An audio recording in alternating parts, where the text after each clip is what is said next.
Graham Hancock has this really intriguing idea about an ancient civilization that he thinks existed way before the ones we usually learn about in history books, like the Egyptians, Sumerians, and the Indus Valley folks. He reckons this civilization was around many millennia earlier, and that it might have been wiped out by a huge comet impact around 10,000 BCE. Imagine that a whole advanced society just gone in the blink of an eye, leaving only bits and pieces behind. And here's where it gets even more interesting. Hancock thinks this civilization wasn't just hanging out in one spot, it was all over the place, having a global influence. He suggests that after whatever disaster hit them, the survivors might have traveled far and wide, sharing their knowledge and helping kickstart other ancient cultures. Hancock dives into myths and oral traditions from all over the world too.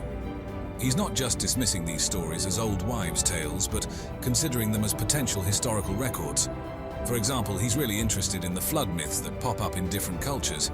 He thinks these might be a collective memory of a real event that had a huge impact on this lost civilization. The best explanation is that floods of icy meltwater released by the heat and kinetic energy of the impacts flowed off the North American ice cap and into the Atlantic Ocean, where they interrupted the Gulf Stream, a key element of the central heating system of our planet, hence the sudden and dramatic cooling. Now, Hancock is big on astronomy.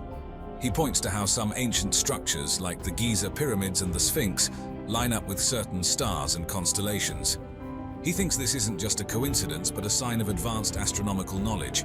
He's also into the idea that these ancient folks understood the precession of the equinoxes. That's a fancy term for a slow shift in Earth's rotation over a 26,000-year cycle. If he's right, it means they were way ahead of their time in understanding the cosmos.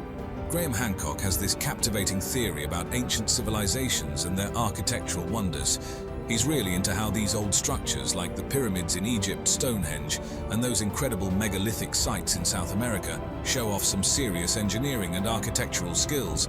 Hancock reckons that to build these things with such precision and detail, those ancient folks must have had some advanced knowledge and technology that we don't usually give them credit for. Take, for instance, the way the stones are cut at Pumapunku in Bolivia. Hancock points out that the cuts are so precise, it's as if they had access to some really advanced tools. And when it comes to building massive structures, he's all about the techniques they must have used.